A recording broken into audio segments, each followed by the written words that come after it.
Assalamualaikum warahmatullahi wabarakatuh. Bismillah, alhamdulillah, wassalatu wassalamu ala rasulillah Sayyidina Muhammad ibn Abdillah wa ala alihi wa ashabihi wa mawalah. Yang saya hormati para alim, para ulama, para kiai, Ketua Majelis Ulama Indonesia Kabupaten Semarang, Bapak Kiai Daroji, dan seluruh kiai yang hadir yang mewakili, yang sangat saya hormati Bapak Gubernur Jawa Tengah, Bapak Ganjar Pranowo, beserta Bapak Wakil Gubernur Jawa Tengah Gus Yassin. Alhamdulillah, peringatan Isra Mi'raj Nabi Muhammad SAW bisa kita jalankan dalam kondisi yang mungkin tidak terbayang sebelumnya, bahwa umat akan mengalami kondisi di mana kecerdasan dan pengetahuan akan mengalami peningkatan yang sangat luar biasa. Pengetahuan mengalami peningkatan yang sangat signifikan. Kecerdasan manusia mengalami peningkatan yang luar biasa, sehingga melahirkan satu periode kehidupan yang disebut milenial. Dan milenial ini adalah mesin pembantai yang luar biasa terhadap hal-hal yang tadinya bersifat konvensional. Millennials killing everything. Milenial membunuh segalanya. Hal-hal yang bersifat konvensional habis dihajar sama milenial. Dulu orang menulis surat cinta oleh milenial, perangko dihabisi oleh video call. Pak Pos habis oleh WhatsApp. Perusahaan-perusahaan besar habis. Perusahaan taksi gulung tikar. Kabar-kabar terakhir, mal-mal besar juga sudah mulai akan gulung tikar karena dibunuh oleh milenial yang namanya belanja online. Dan sesuatu yang juga tidak kalah gamblingnya adalah nasib pendidikan. Di dunia milenial, seorang peserta didik bisa belajar tanpa harus mendatangi lembaga pendidikan. Ini adalah sebuah zaman yang percepatannya luar biasa. Nah, zaman ini sebenarnya adalah zaman yang berawal dari sebuah titik-titik yang sudah diberikan tanda oleh Allah. Titik-titik itu adalah satu titik yang akhirnya kemudian Rasulullah diperjalankan dari situ. Jadi titik-titik peradaban ini sudah ditandai oleh Allah. Maka perjalanan Isra Mi'raj Rasulullah sebenarnya adalah perjalanan melewati titik-titik peradaban yang sudah digambarkan oleh Allah. Apa? Yaitu titik minal masjidil haram ilal masjidil aqsa, yang dengan tegas disebutkan subhanalladzi asra bi 'abdihi lailam minal masjidil haram ilal masjidil aqsa alladzi barakna haulahu linuriyahu min ayatina innahu huwas sami'ul basir. Yang pertama disebut oleh Allah adalah Masjidil Haram. Masjidil Haram adalah sebuah sistem tanda yang sudah jauh sekali oleh Allah ditancapkan menjadi sebuah sistem tanda awal dengan disebut inna awwala baiti wudi'a lin-nasi lalladzi bi Bakkata mubarakah wa hudal lil alamin. Jadi rumah ibadah pertama, rumah pertama di muka bumi itu ya Masjidil Haram yang bertempat di Makkah. Kemudian tempat itu menjadi tempat yang barokah. Nah, barokah itu Allah yang akan mengukurnya. Karena itu tempat barokah, maka kemudian menjadi tempat yang Nabi Ibrahim menyandarkan seluruh keturunannya untuk berada di tempat itu, yang akhirnya disebut dalam Al-Quran ketika Nabi Ibrahim berdoa, Rabbana inni askantu min dzurriyyati biwadin ghairi dzi zar'in tapi inda baitikal muharram. Aku titipkan anak-anak turunanku pada tempat yang tidak ada apa-apa, tapi ini adalah baitikal muharram, awwala baiti wudi'a lin-nasi lalladzi bi Bakkata mubarakah. Artinya tempat ini adalah tempat yang sangat diberkahi. Maka karena itu tempat yang sangat diberkahi, walaupun ghairi dzi zar'in, tidak ada tanaman apapun, Nabi Ibrahim berani berdoa, Rabbana liyuqimus sholata waj'al afidatan minan nasi tahwi ilaihim warzuqhum minas tsamarati la'allahum yashkurun. Di tempat ini berdoa walaupun tidak ada apa-apa, menginginkan seluruh keturunannya adalah punya orang yang kuat dalam keyakinan untuk berpegang teguh kepada Allah, mau menjalankan sholat. Yang kedua, waj'al afidatan minan nasi tahwi ilaihim. Hati manusia condong, punya rasa cinta terhadap tempat itu, padahal tidak ada apa-apa. Bagaimana mungkin tempat yang tidak ada apa-apa mampu menghasilkan hati yang condong ke tempat itu? Ini doa-doa yang sangat sulit dicerna oleh akal. Yang ketiga, warzuqhum minas tsamarat, minta rizki buah-buahan, padahal ghairi dzi zar'in. Seluruh tsamarat itu pasti keluar dari syajarat. Akan tetapi berani berdoa tanpa syajarat, tanpa zar'in, minta tsamarat, warzuqhum minas tsamarat. Artinya bahwa keyakinan Nabi Ibrahim bahwa tempat ini diberkahi adalah sebuah keyakinan yang tidak hanya sebatas keyakinan, tapi uji material menempatkan keturunannya di tempat itu. Itu yang pertama. Dan akhirnya kemudian kita bisa melihat dari tempat itu lahirlah peradaban manusia yang sampai akhirnya berangkat dari situ lahir peradaban Islam di seluruh dunia. Dan kita bisa lihat sekarang peradaban muslim di seluruh dunia semua berangkat dari awwala baiti wudi'a lin-nasi lalladzi bi Bakkata mubarakah.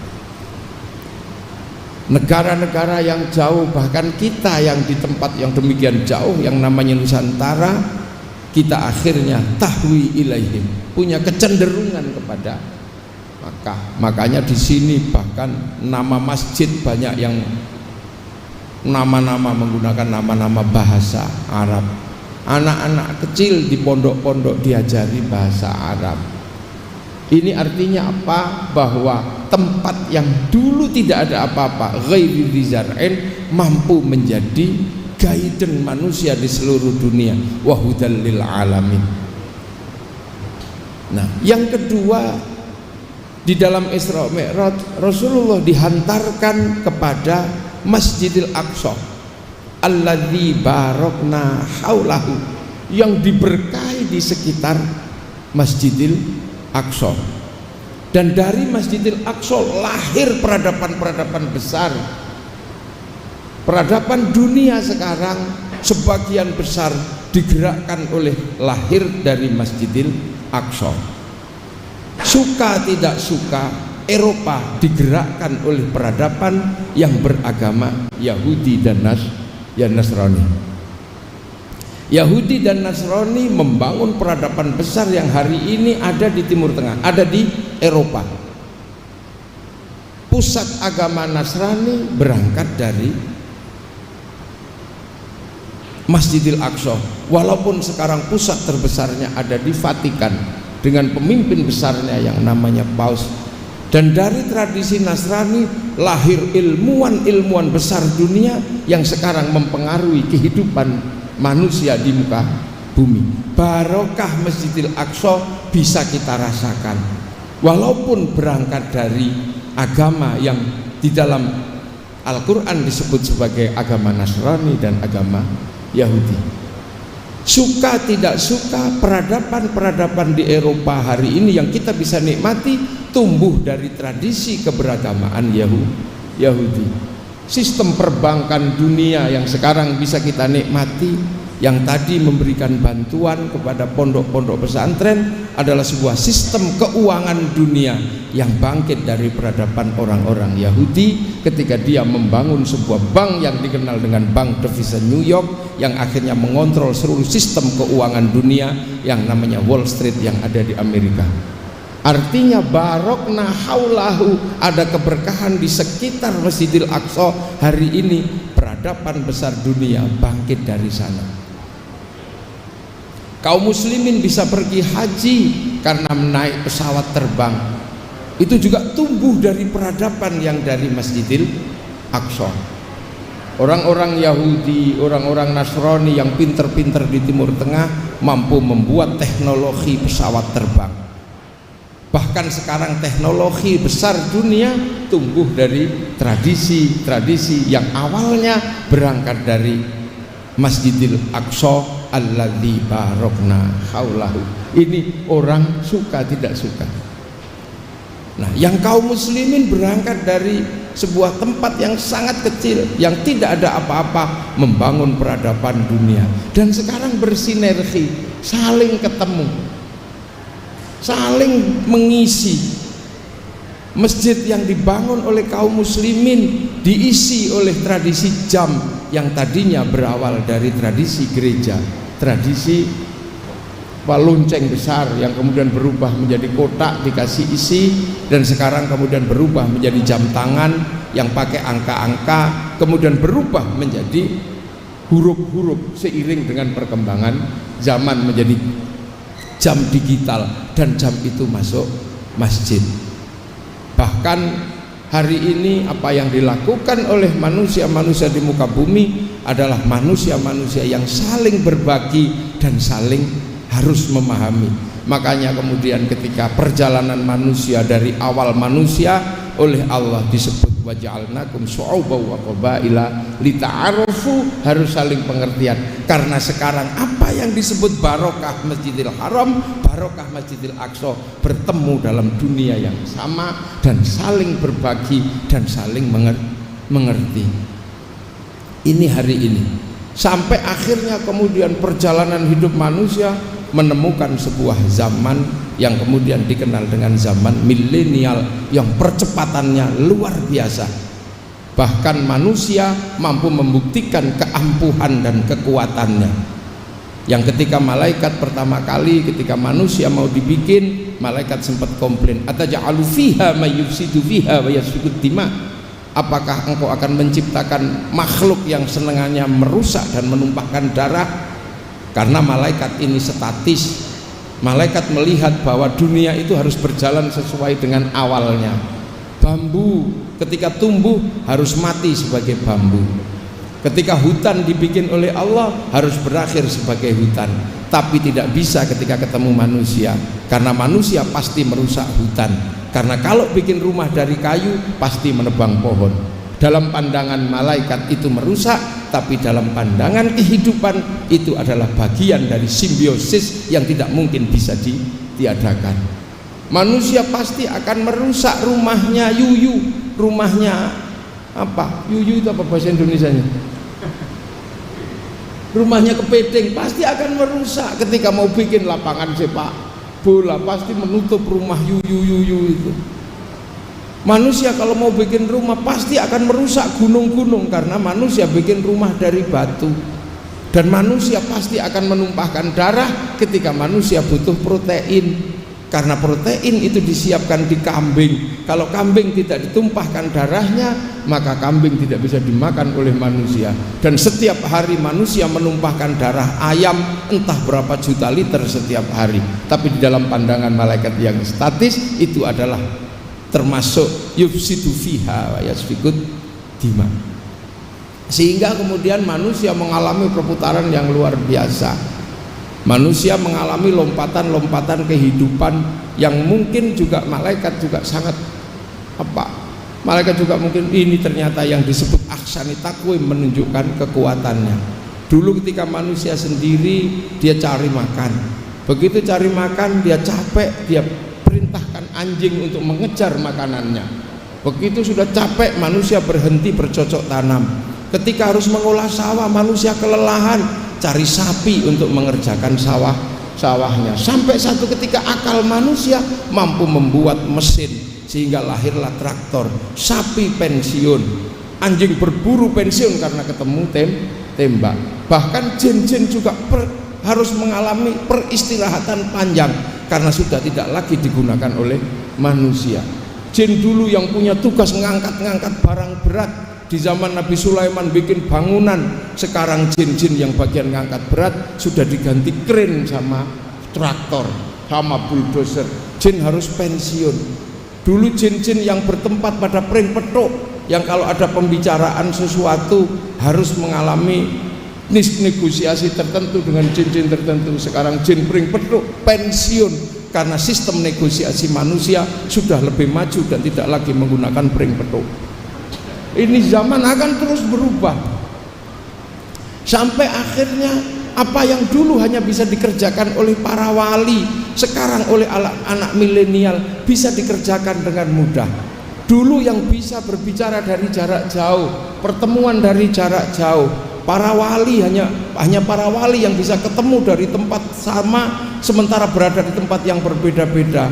Wali Songo bisa rapat di Pamijahan padahal para wali berada di rumahnya masing-masing. Sekarang yang penting punya kuota, bisa melakukan rapat dari jarak jauh. Dan ini zaman ini melakukan pergeseran yang luar biasa. Dulu yang bisa mencari barang hilang hanyalah para senayang yang mampu menggunakan piring, kemudian apa itu?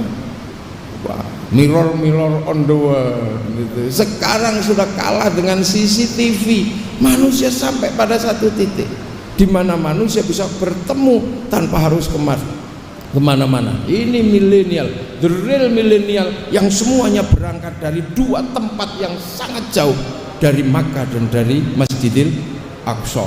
Ini peradaban baru. Bahkan sekarang manusia bisa sambil tidur-tiduran bisa berjalan kemana-mana, sehingga Telkom kehilangan wartel. Dulu radio luar biasa Brahma Kumbara, sekarang hilang radio Brahma Kumbara karena orang bisa sambil tidur mampu melihat segalanya dari kamarnya. Anak-anak muda sekarang seperti zaman mudanya Pak Ganjar, nggak perlu harus ke sungai untuk melihat orang mandi. Sekarang di dalam kamar mampu melihat yang mandi seperti apa, bisa dari dalam kamar. Yang penting punya kuota.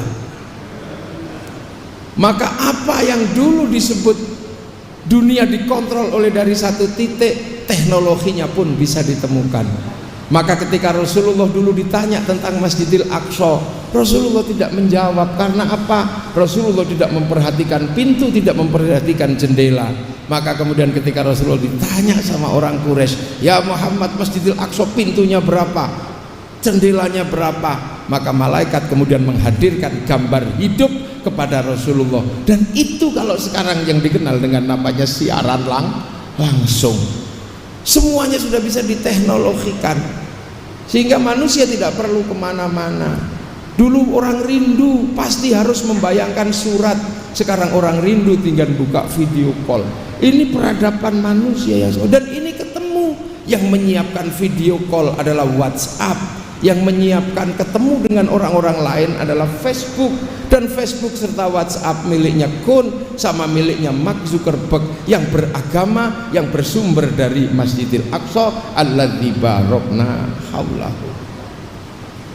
Bahkan ketika Raja Saud kedatangan tamu di mana seluruh kaum muslimin mendatangi Makkah, Raja Saud sadar betul tidak bisa menyambut tamu Allah dengan sempurna kalau hanya dengan tenda-tenda. Akhirnya Raja Saud menghadirkan seorang perempuan yang kemana-mana pakai celana pendek dan entah BH-nya tertata atau tidak, namanya Paris Hilton, untuk bikin penginapan persis di depan Masjidil Haram. Ketika orang-orang pergi haji minum air zam-zam kurang dingin, kurang enak, pemerintah Saud memanggil Pepsi, memanggil Coca-Cola, memanggil Sprite. Ketika daging unta sudah tidak mencukupi untuk dimakan seluruh tamu Allah, maka kemudian pemerintah Saudi yang jelas-jelas pemerintahan muslim berangkat dari awal baiti wudi alin nasi, memanggil McD, memanggil Kentucky, bahkan akhirnya kemudian alat transportasi memanggil Samyong dari Cina. Ini peradaban sudah mulai ketemu. Tidak harus kemana-mana, orang bisa ketemu. Tidak harus ke Afrika, orang bisa melihat Afrika, cukup di dalam kamar. Makanya sesungguhnya ketika ada corona, di mana sebuah penyakit yang menghantui seluruh dunia ini terjadi, sesungguhnya corona tidak lain dan tidak bukan adalah finishing touch peradaban milenial. Orang tidak boleh ketemu karena corona, itu sudah bisa difasilitasi oleh Facebook. Orang tidak harus kemana-mana, ketika jalan bertanya sama orang sudah bisa diwakili oleh Google Map. Orang tidak harus kemana-mana beli makanan, bisa diwakili oleh Gojek, diwakili oleh GoFood. Orang tidak harus kemana-mana merindukan pacarnya, tidak perlu apel, cukup dengan membuka video call. Artinya kehidupan manusia dengan social distansi sudah diwakili oleh peradaban modern yang namanya milenial. Dan percepatan manusia luar biasa. Dulu untuk sampai ke Afrika butuh waktu mungkin 11 bulan. Orang pergi haji sampai ke Mekah butuh waktu 7 bulan. Orang pergi dari Makkah ke Madinah butuh waktu 3-4 hari. Sehingga ketika terjadi wabah di sebuah tempat, virusnya mati ketika bergerak ke tempat lain karena jauh. Virus yang hidup selama 24 jam sekalipun akan mati ketika dibawa oleh orang dari Surabaya ke Jogja, karena jalan kaki dari Surabaya ke Semarang. Tapi sekarang virus tidak akan pernah mati karena manusia lebih cepat daripada kehidupan virus. Virus corona di tempat lembab bisa hidup selama 36 jam. Akan tetapi manusia bisa menempuh dari Jakarta ke Makkah dalam waktu 9 jam. Maka ketika ada virus yang menempel sampai di Makkah, dia belum mati.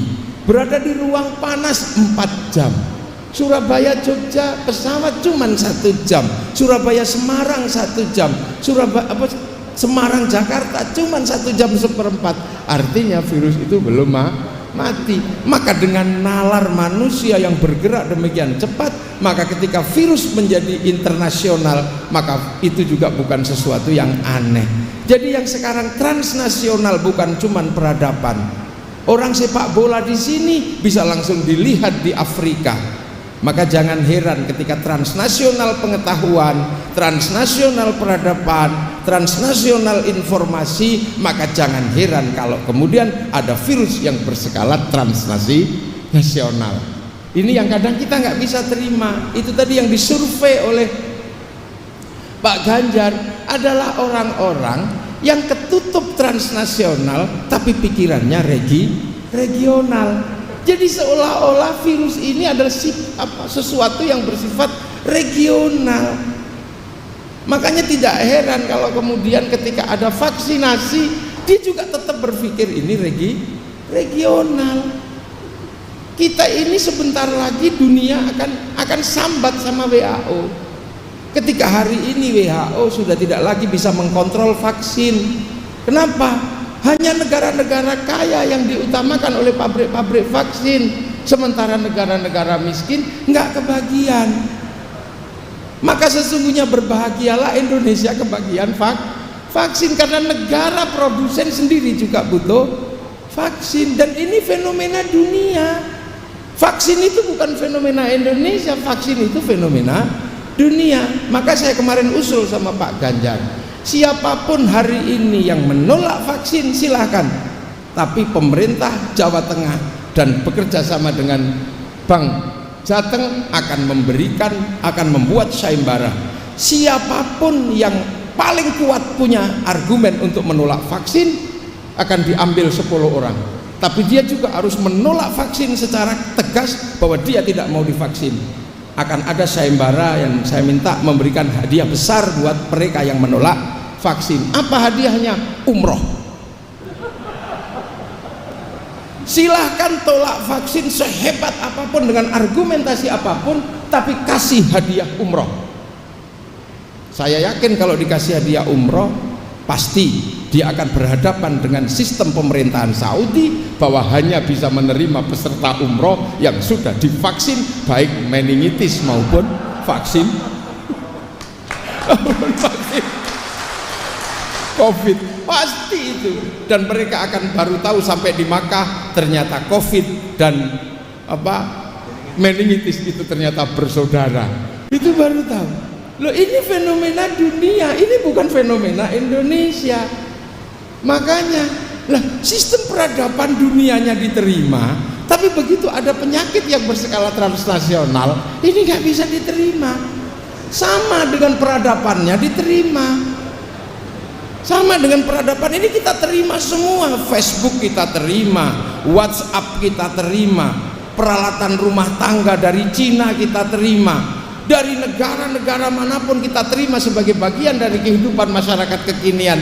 Tapi begitu dengar nama Cina alergi, dengar nama Yahudi alergi, dengar nama Nasrani alergi. Padahal setiap hari kita sudah ketemu dalam satu peradaban yang sama, satu peradaban yang utuh. Ini adalah nalar paradok masyarakat modern pasca materialisme.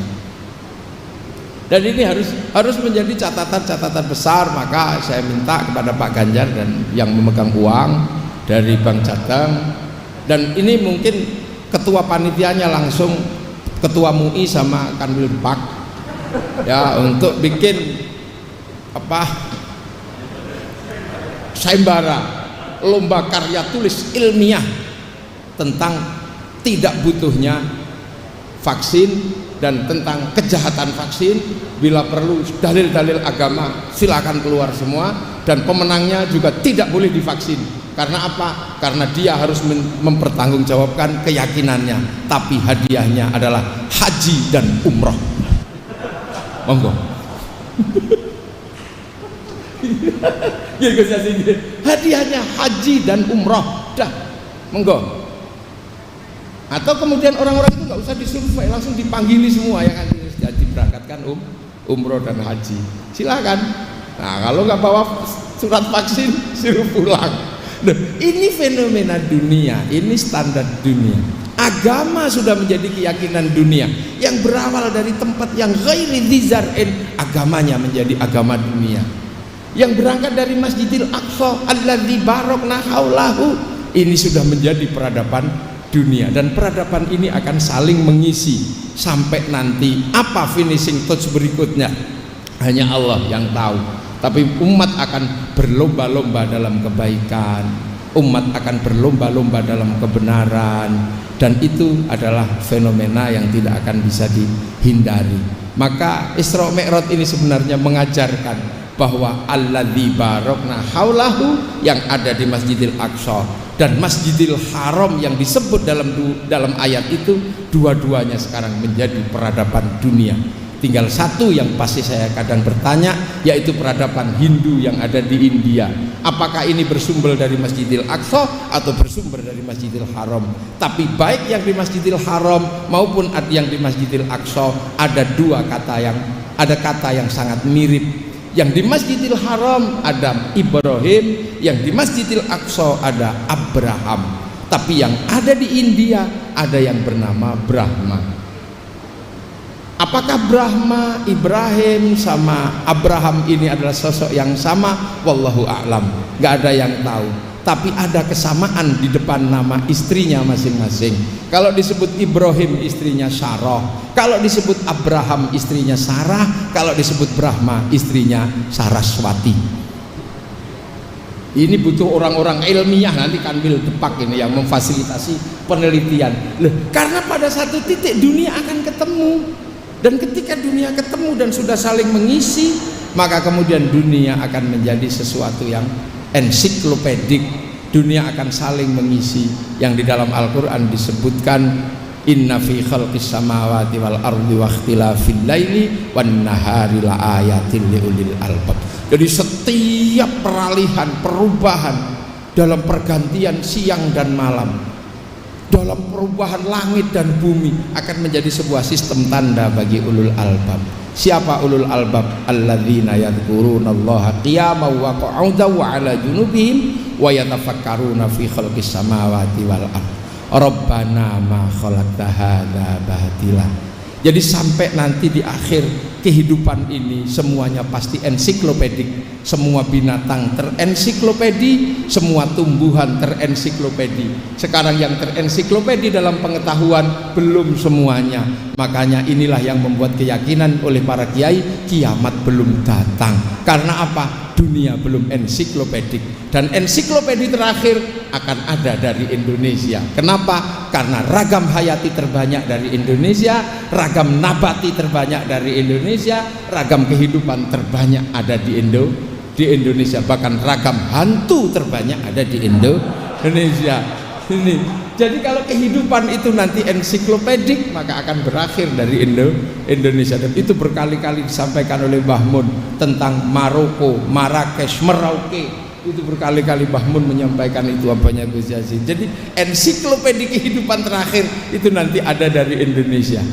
Ensiklopedi nyamuk terbanyak di Indonesia, ensiklopedi bambu terbanyak di Indonesia. Sementara dunia dijanjikan akan akhirnya ada ketika Rabbana ma khalaqta hadza batila. Ya Allah, tidak ada yang sia-sia. Sekarang yang ketahuan baru jeruk, yang ketahuan baru kunyit, tumbuhan yang lain terakhir ketahuan apa ensiklopedinya porang. Tapi jangan ikut-ikutan makan porang. Kenapa? Karena porang nggak bisa dimakan mentah. Artinya kalau jadi bahan olahan tetap lebih baik nasi daripada porang, karena nasi dimakan mentah bisa tidak beracun. Dulu kita punya minyak kelapa diganti dengan minyak sawit, tetap lebih bagus minyak kelapa. Sebab apa? Sawit tidak bisa dimakan mentah, sementara kelapa bisa dimakan mentah. Artinya kelapa akan tetap lebih baik daripada minyak sawit. Ini pasti nanti akan kembali kepada minyak sawit.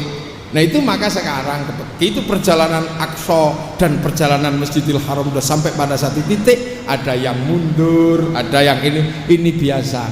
Makanya kita melihat fenomena benturan-benturan ini karena banyak yang mundur.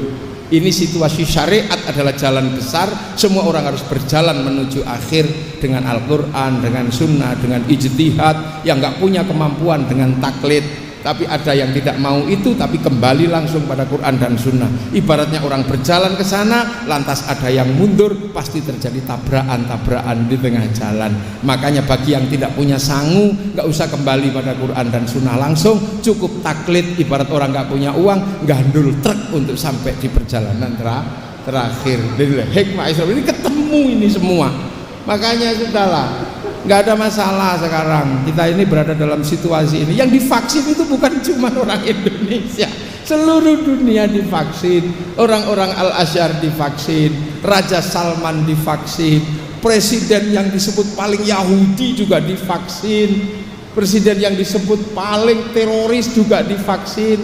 Bahkan Amerika juga dua presiden yang berseteru juga divaksin, baik Trump maupun Biden juga divaksin. Loh kok tiba-tiba ketika berskala internasional dalam pemikiran dan dalam praktek, tiba-tiba ada orang yang kemudian tetap bertahan pada bersifat regional, dan regionalnya bukan regional yang partisipatif, tapi regional yang menolak. Ini adalah kontradiksi berpikir dan ini harus disembuhkan di Indonesia maupun beberapa negara. Dan siapa yang menyembuhkan? Ini tugasnya pendidikan yang ada di Indonesia. Indonesia, tugasnya para kiai. Maka untuk menyembuhkan ini sudah betul kalau kemudian pesantren dikasih insentif, dikasih bantuan, karena di tangan beliau-beliau inilah nasib manusia yang akhirnya akan menentukan bahwa kehidupan ke depan adalah kehidupan yang terbuka, kehidupan yang saling mengerti, kehidupan yang saling memahami. Wallahul muwaffiq ila aqwamit thoriq. Assalamualaikum warahmatullahi wabarakatuh.